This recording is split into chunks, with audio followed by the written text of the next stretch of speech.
안녕하십니까. KBS 9시 경남뉴스입니다. 진주의 한 장애아동 전문 어린이집에서 교사들이 장애아동들을 상습 폭행한 것으로 확인됐습니다. 2달여 동안 확인된 것만 500차례가 넘는데요. 경찰은 교사 4명에 대해 사전 구속영장을 신청했습니다. 박기원 기자입니다. 장애아동 전문 어린이집에서 지난해 8월 아동학대 신고가 접수됐습니다. 아이의 코가 빨갛게 부어있는 것을 의심한 부모가 경찰에 신고했습니다. 경찰이 지난해 6월부터 2달 반 동안의 CCTV 영상을 입수해 분석한 결과 교사 등 7명이 원생 15명의 머리를 때리는 등 반복적인 학대 사실을 밝혀냈습니다. 확인된 폭행만 500여 차례, 교사의 절반 이상이 가담한 것으로 드러났습니다. 주먹으로 이마 때리기, 핸드폰으로 정수리를 찍죠. 낮잠 안 자는 애들 같은 경우를 강제로 눕혀서 베개로 누르거나. CCTV에는 폭행한 교사가 자리를 비우면 또 다른 교사가 연이어 폭행하는 장면도 담긴 것으로 확인됐습니다. 그 아동학대에 관련해서 원장님 좀 만나뵙고 올리시면 안 계십니다. 죄송합니다. 어린이집 측은 장애아동의 문제성 행동을 제지하는 신체적 속구라고 주장했지만 특수교육 전문가들은 아동학대로 보고 있습니다. 피해 아동들은 2달 넘게 심리치료를 받고 있습니다. 말이 통하는 아이들이면 말로써 치유를 해줄 수 있는데 그게 안 되는 게 가장 마음이 아프죠. 이 어린이집은 지난해 보건복지부 평가에서 보육과정 등 3개 영역에서 우수를 받아 종합 B등급을 받았습니다. 하지만 현장 평가 기간에도 아동학대는 계속된 것으로 확인됐습니다. 저희가 이제 처분 수위라든지 그런 거 다 결정해가지고 통지를 할 예정입니다. 경찰은 학대 행위가 심한 20대 교사 등 4명에 대해 사전 구속영장을 신청했습니다. KBS 뉴스 박기원입니다. 어젯밤 김해에서 막힌 오수관을 뚫는 작업을 하다 노동자 1명이 숨지고 1명은 중태에 빠졌습니다. 유독가스에 의한 질식이 원인으로 지목되고 있는데 이들은 유독가스를 막기 위한 안전장비를 착용하지 않은 것으로 확인됐습니다. 최진석 기자입니다. 구조대원들이 맨홀 주위를 둘러싸고 있습니다. 오수관 바닥에 쓰러져 있던 2명을 끌어올리기 위해서입니다. 김해시 주촌면에서 오수관 준설 작업을 하던 노동자 2명이 발견된 건 어젯밤 9시 40분쯤. 30대 남성 1명은 숨졌고 중국 국적 50대 남성은 중태입니다. 이들은 이 맨홀의 5m 아래 바닥에서 쓰러진 채 발견됐는데요. 당시 30대 남성은 이미 숨진 상태였습니다.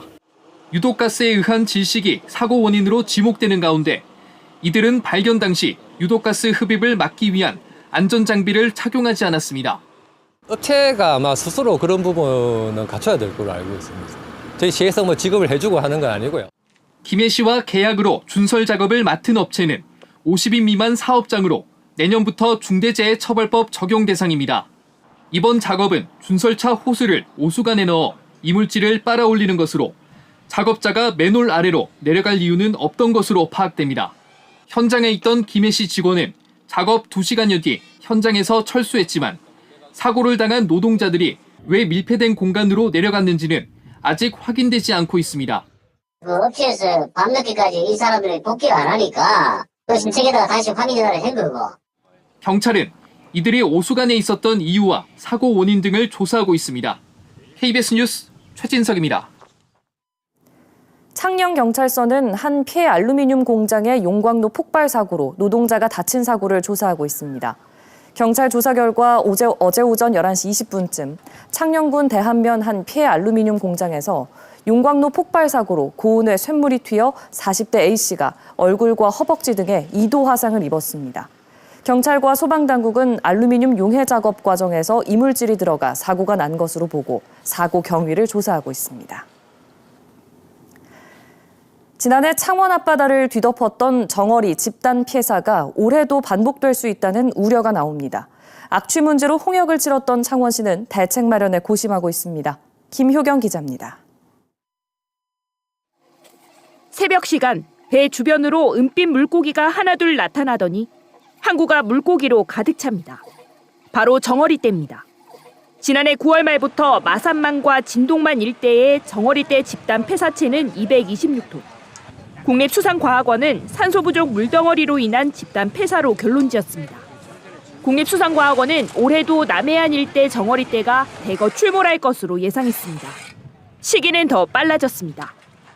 6월에 처음으로 정어리가 어획되어서 9월까지 출현한 반면에 올해는 4월부터 출현하면서 지난해보다 출현 시기가 2개월가량 빨라졌음을 확인할 수 있었습니다.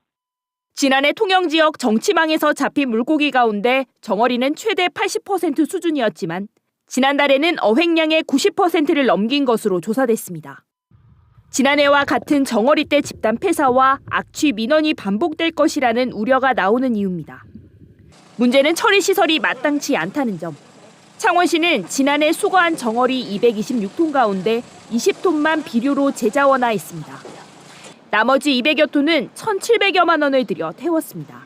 하지만 하루 130톤을 소각하던 성산 소각장이 오는 9월부터 1년여 보수 작업 탓에 가동을 멈추고 민간업체도 처리를 꺼리는 상황.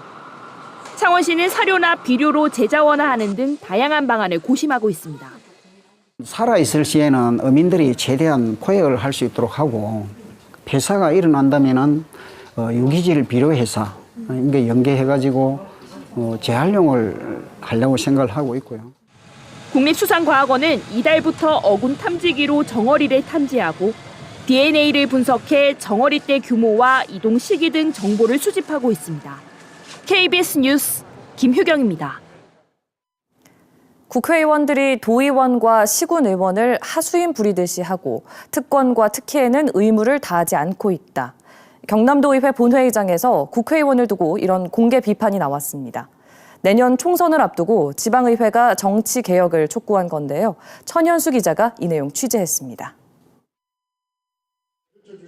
경상남도 의회 임시회 본회의, 국민의힘 양산지역구 허용복 도의원이 작심 발언을 합니다.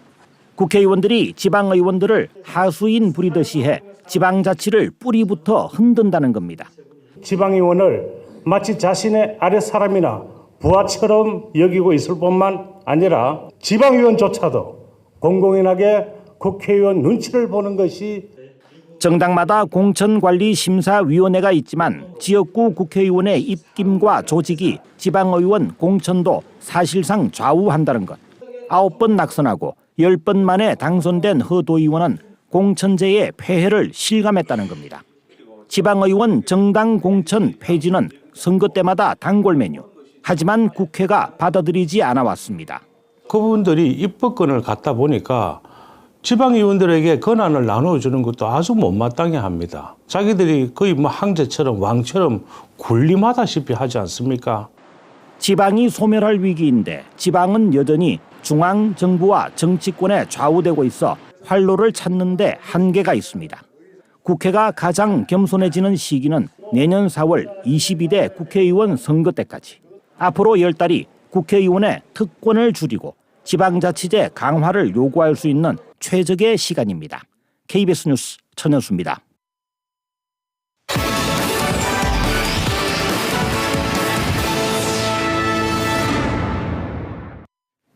국내 첫 초음속 전투기인 KF-21 보라매가 잠정 전투용 적합 판정을 받았다고 방위사업청이 밝혔습니다. KF-21은 2001년 개발을 시작해 20년 만인 2021년 시제 1호기가 나왔으며 지난해 7월 초도 비행 이후 무장시험 등 260여 개 시험 항목에 대한 검증이 이루어졌습니다. 방사청은 잠정 전투용 적합 판정에 따라 내년부터 양산에 들어가고 2026년에는 최종 전투용 적합 판정을 받아 공군에 인도한다는 계획입니다. 지난달 경남의 무역수지 흑자가 올해 최대 규모로 나타났습니다. 경상남도는 지난달 경남의 수출이 34억 1천만 달러, 수입은 22억 달러로 무역수지 흑자는 12억 1천만 달러를 기록했다고 밝혔습니다. 이는 지난해 같은 기간보다 28.9% 오른 수치입니다. 경남은 지난해 10월 이후 7달 연속 무역수지 흑자로 승용차와 선박, 기계 등 주력 제품이 수출 상승세를 이끈 것으로 분석됐습니다. 지역 신규 창업 기업을 발굴하고 지원하는 두 번째 창원 기술 창업 포럼이 오늘 창원 컨벤션 센터에서 열렸습니다. 이번 행사에서는 창원시 대표 창업 육성 펀드인 C 블루윙 펀드 1,000억 원 달성을 축하하고 기업 성장 단계별 맞춤형 지원과 연차별 투자 협력 논의도 이어졌습니다. 또 창원 상공회의소와 창원 산업진흥원 등은 청년 창업 활성화를 위해 협력하기로 했습니다. 천영기 통영시장이 일본 후쿠시마 원전 오염수 방류 발언에 대해 공식 사과했습니다.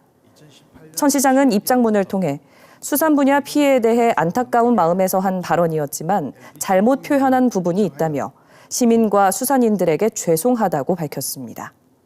천 시장은 지난 11일 간담회에서 후쿠시마 오염수 이야기를 계속하면 통영 수산물이 안 팔리게 된다며 통영시가 떠들 이유가 없다고 생각한다고 말해 논란을 빚었습니다. 지금까지 경남 소식 전해드렸습니다.